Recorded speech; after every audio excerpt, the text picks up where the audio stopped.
yesterday's and digging through the rubble.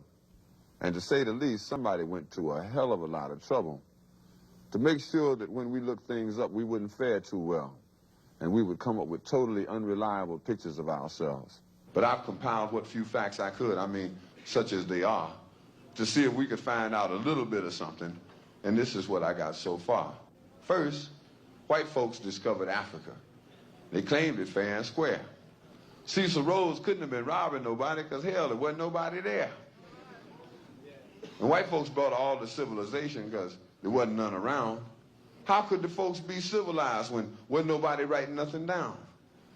And just to prove all of their suspicions, well, didn't take too long. They found out that there were whole tribes of people in plain sight running around with no clothes on.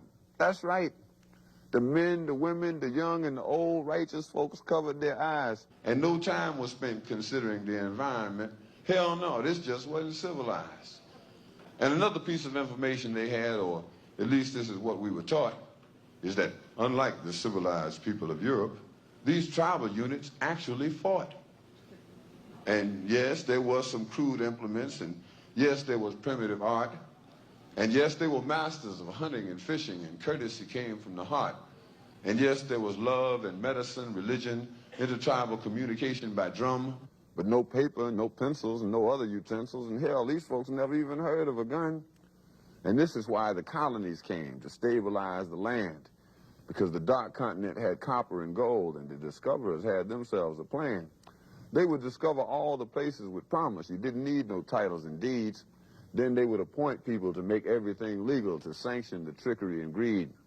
And back in the jungle, when the natives got restless, they would call it guerrilla attack. And they would never describe that the folks finally got wise and decided that they would fight back. And still, we are victims of word games. Semantics is always a bitch.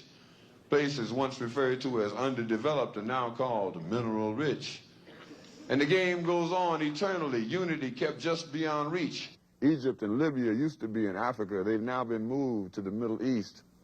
There are examples galore, I assure you. But if interpreting were left up to me, I'd be sure every time folks knew this version wasn't mine, which is why it is called his story.